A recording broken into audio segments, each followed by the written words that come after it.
Olá, meu nome é José Augusto Pinto da Cunha Lira, José Augusto Lira, professor Lira, como eu sou conhecido.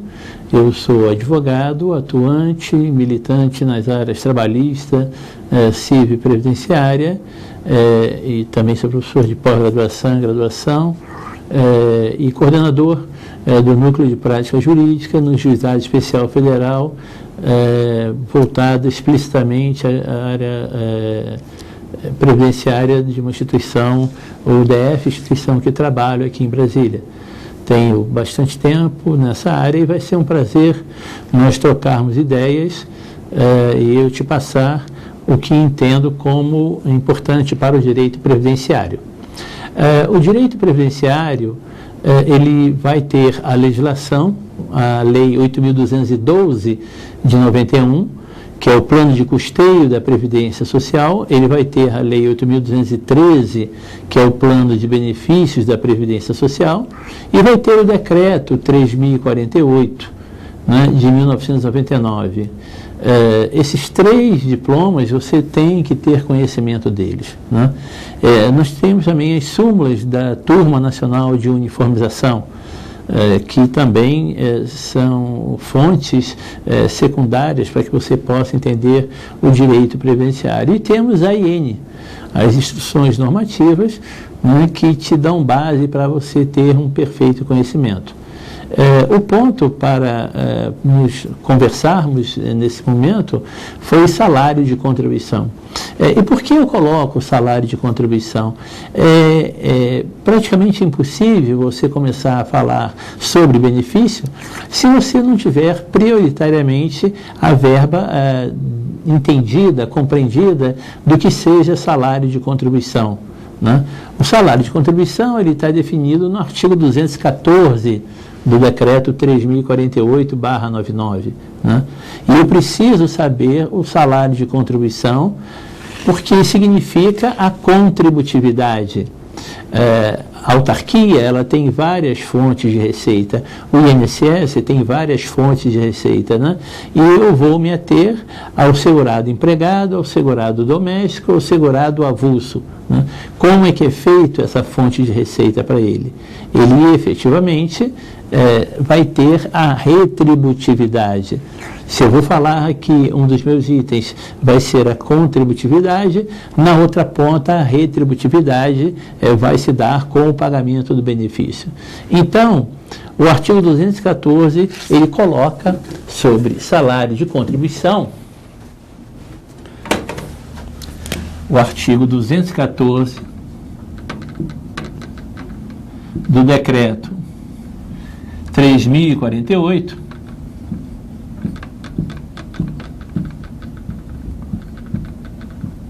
bom, mas por que eu coloco mais decreto, né? Óbvio, dentro da hierarquia das fontes, eu sei que eu tenho outras características, né? Porque o decreto, o legislador regulamenta, ele expande o seu conhecimento e coloca aqui no decreto. Essa é a razão que eu vou usar bastante a figura do decreto. Então, no artigo 214, é colocado que o salário de contribuição é a remuneração mensal em uma ou mais empresas. Salário de contribuição é a remuneração mensal em uma ou mais empresas obtidas naquele mês. Então, para nós entendermos o salário de contribuição, e por que entendermos o salário de contribuição? Observe aqui, do salário de contribuição, eu vou ter o salário de benefício.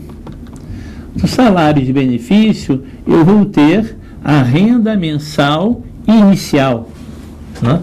Então, do salário de contribuição, eu tenho o salário e benefício, do salário e benefício, eu tenho a renda mensal inicial. Isso significa dizer que, para que eu entenda o que é o benefício, obrigatoriamente, primeiro, em qualquer lugar, em qualquer momento que você esteja, eu te asseguro que primeiro você deve entender o salário de contribuição, né? É a porta de entrada que se coloca dentro do ordenamento jurídico previdenciário. Então, o artigo 214 diz que o salário de contribuição é a remuneração obtida em uma ou mais empresas naquele mês, né? Ou seja, o que vai permitir que ocorra o custeio. Para que nós tenhamos o entendimento do salário de contribuição, nós precisamos estudar algumas verbas, né? Algumas verbas que se colocam dentro do ordenamento jurídico. A primeira verba que eu quero colocar com você chama-se diária, né? Diária para viagem. A primeira verba chama-se diária para viagem. O que é a verba diária para viagem, né? E aí, só para relembrar, é impossível você entender o direito previdenciário se você não for buscar no direito do trabalho toda a sua definição.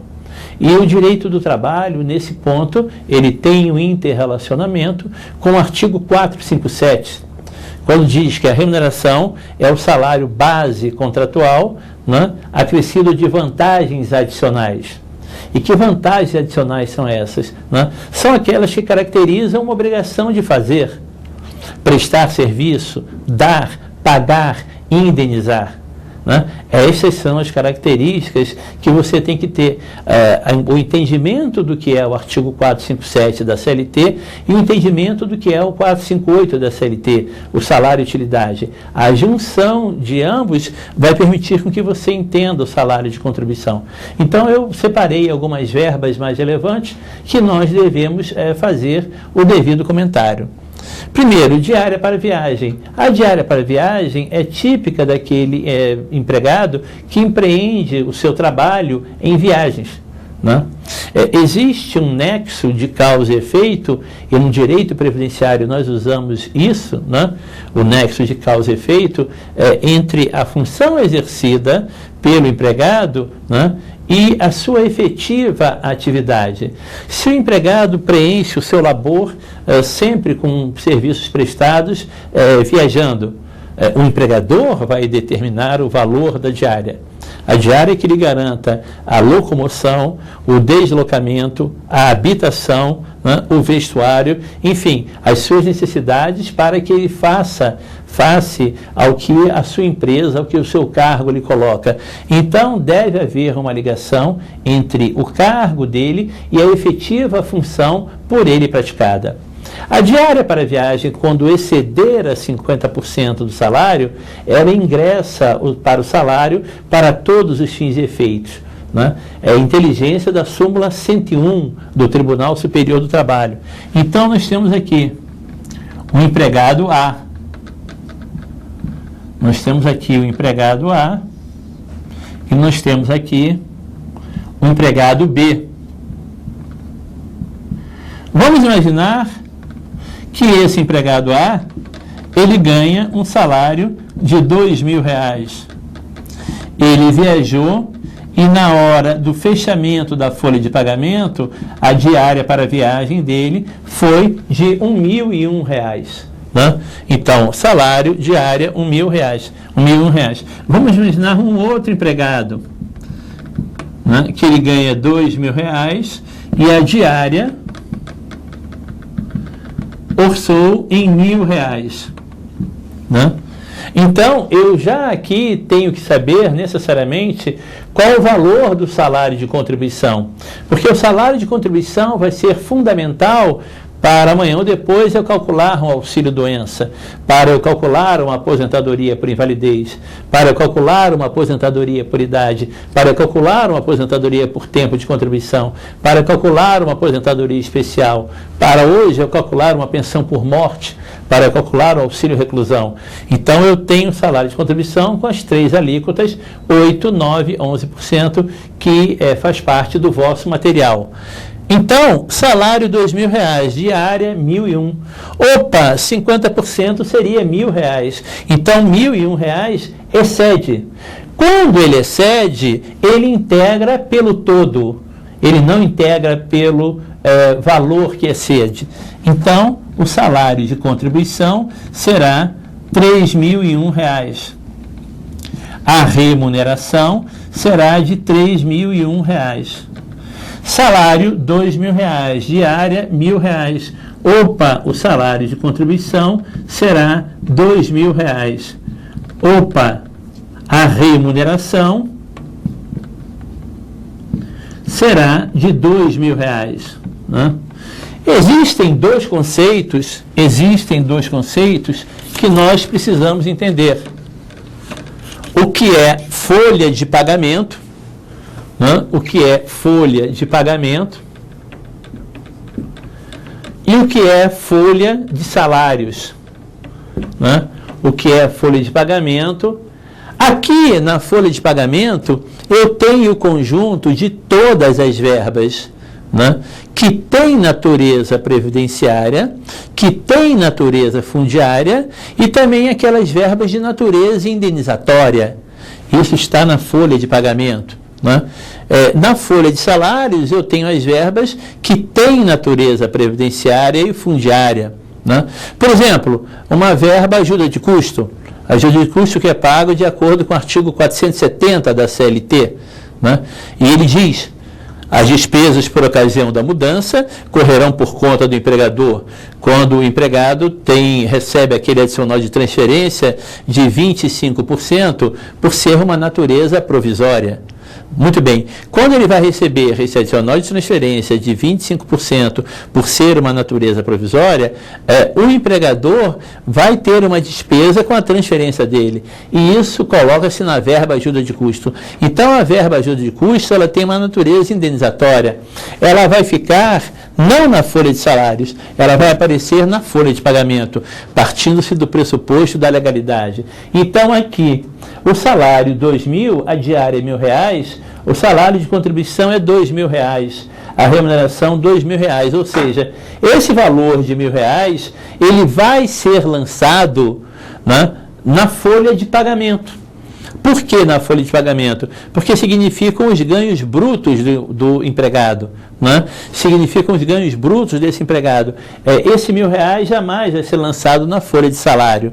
Por exemplo, mais um exemplo, eu adoro trabalhar com exemplo, com a prática, a folha de salários, né? Ela admite você colocar o salário família na folha de salários? Resposta: não. Não se admite. Por quê? Porque o salário família, ele não tem natureza previdenciária, ele não tem natureza fundiária.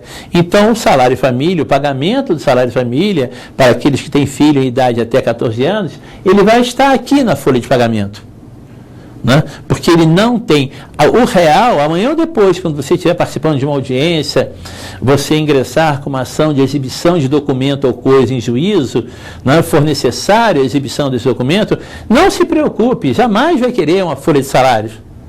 Queira sim a folha de pagamento, porque lá é que você, como advogado, operador de um ramo da ciência jurídica, que é o direito previdenciário, que praticamente não tem, né?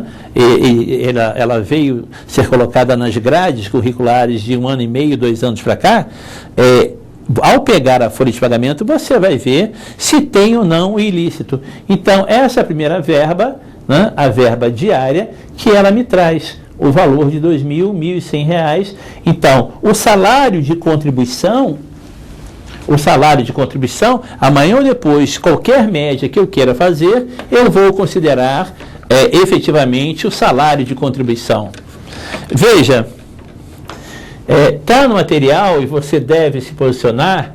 Eu tenho faixas 8%, eu tenho faixas 9%, eu tenho faixas 11%, né? No direito previdenciário, o segurado empregado, ele está subordinado a alíquotas, né, de uma certa remuneração até o limite, né, até 5.189, né, todo segurado empregado, segurado doméstico, segurado avulso, ele está limitado a um teto de contribuição. Eu só tenho 2 momentos que eu posso exceder ao teto de contribuição. Isso vai ser visto em outro módulo. A segurada empregada urbana, quando ela está em regime de gestante, o valor do salário maternidade dela pode exceder ao teto de contribuição, limitado à remuneração bruta do ministro do Supremo, né? E o aposentado por invalidez, que necessita de assistência permanente de terceiros. Ele pode ter um acréscimo de 25%, de tal sorte que o valor da aposentadoria com mais 25% pode exceder ao teto de contribuição. Então, nós estamos ligados a um teto de contribuição aqui, né, que vai 5.189. Se você ganhar 10 mil, 15 mil, 20 mil, você vai estar ligado a um teto de R$ 5.189, aplicando 11%, em cima disso você vai chegar a R$ 570. Né? Então, essas verbas serão agregadas ao salário e eu farei enquadramento por faixas. Né? O enquadramento, eu sei aqui, evidentemente de cabeça, né? Eu sei que no salário de R$ 2.000, isoladamente, eu estou em 9%. Né? Eu sei também, isoladamente, que em 3.001 eu já estou na alíquota de 11%. Né? Então, pegou a parte, botou a parte variável, eu chego àquilo que eu quero. Vamos pegar aqui uma segunda verba, que é o 13º salário. Como todos nós sabemos, o 13º salário ele é pago em duas parcelas. Né? A primeira, nós temos que ele vai até 30 de novembro e a segunda até 20 de dezembro. E, evidentemente, né, se houver acordo ou convenção coletiva, o que vai acontecer? Né? Em havendo acordo ou convenção coletiva, as partes convenientes, elas ajustam de que haverá o pagamento da primeira parcela no meio do ano. Isso é por acordo ou convenção. Né? Então aí tudo bem. Mas para nós o importante a primeira parcela não tem natureza previdenciária. Todo desconto previdenciário vai se descarregar na segunda parcela.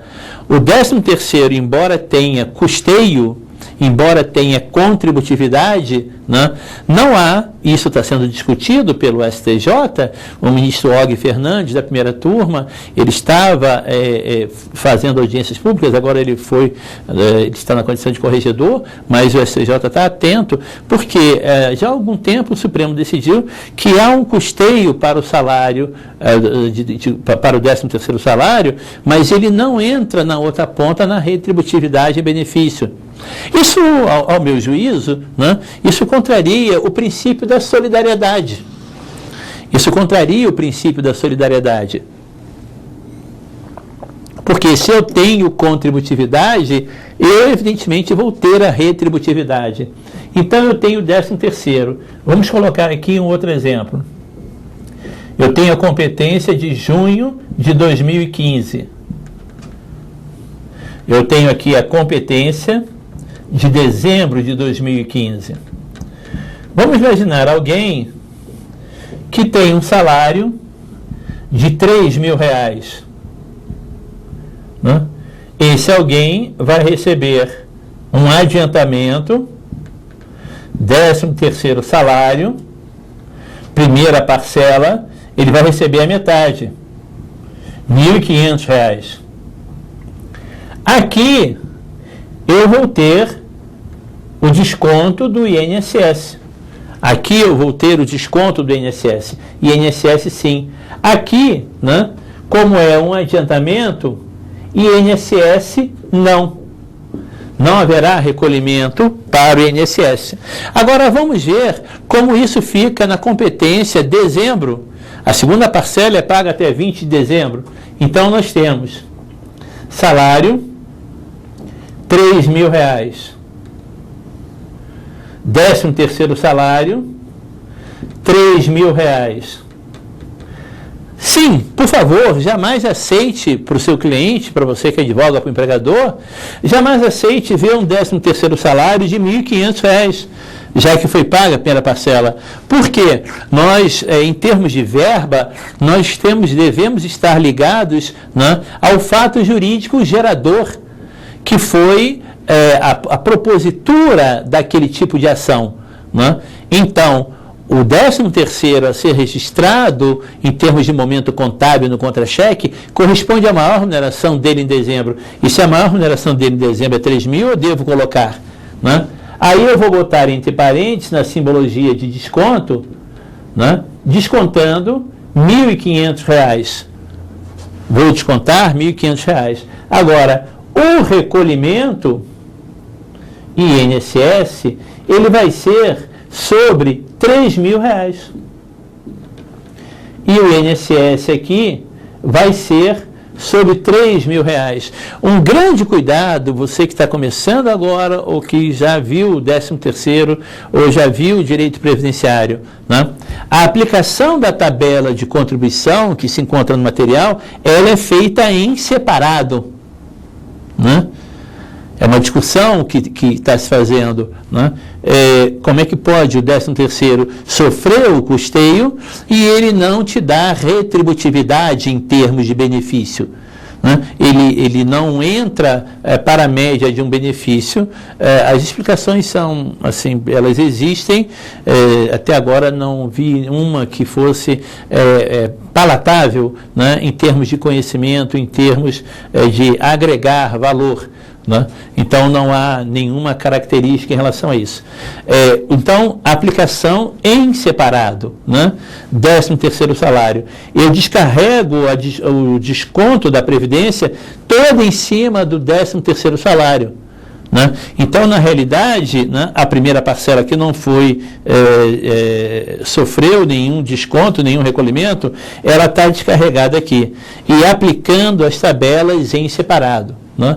Vimos aqui 2 verbas, mas ainda temos mais verbas que nós devemos olhar, né?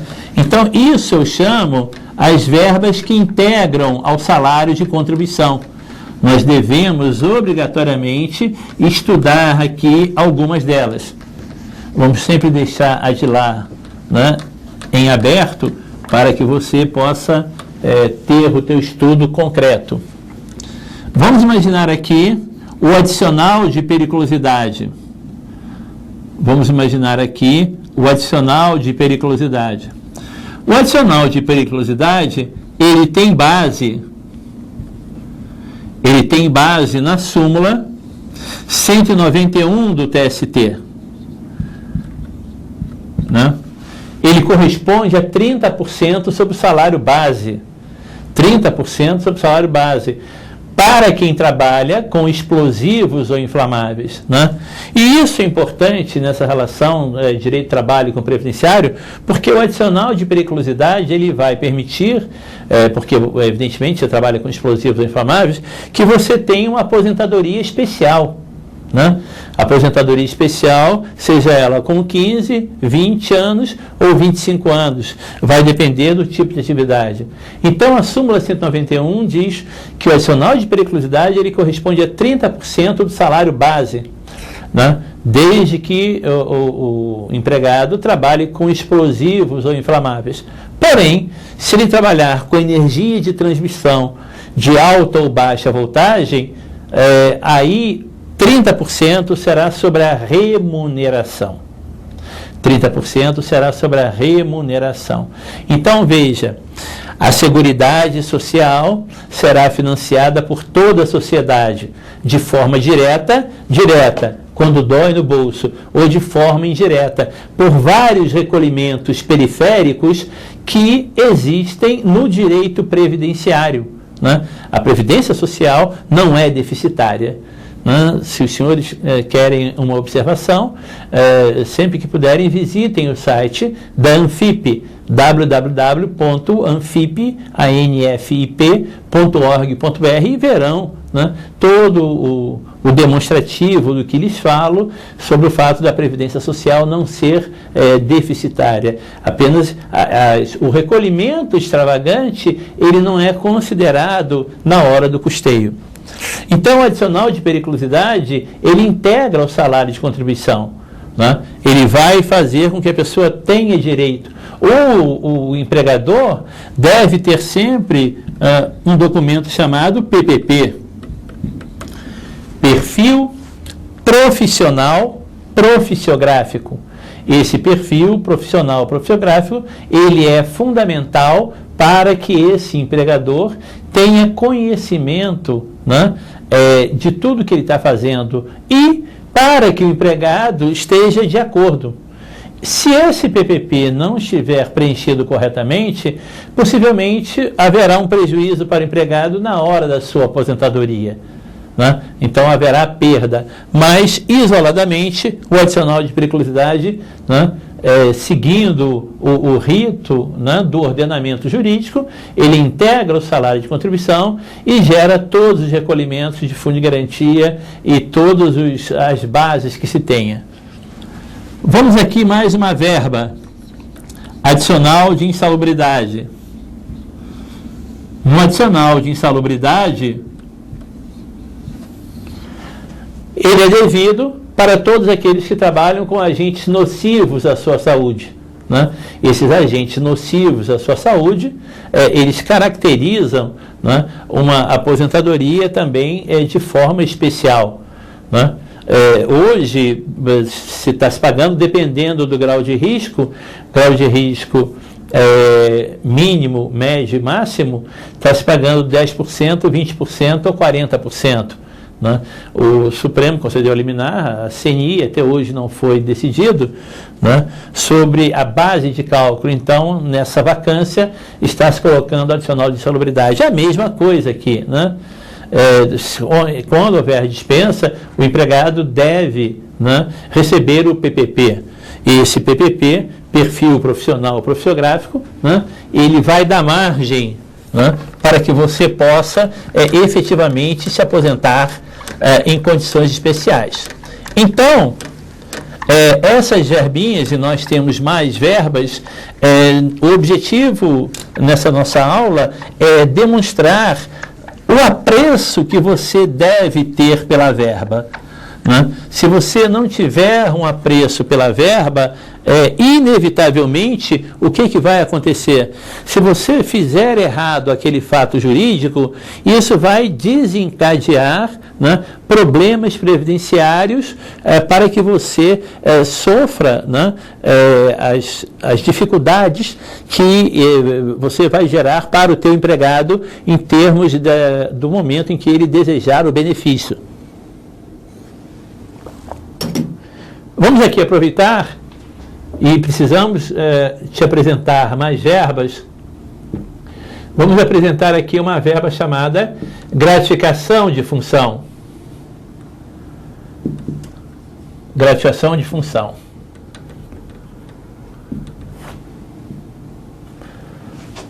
Na nossa próxima aula, nós começaremos com esta verba gratificação de função. Obrigado.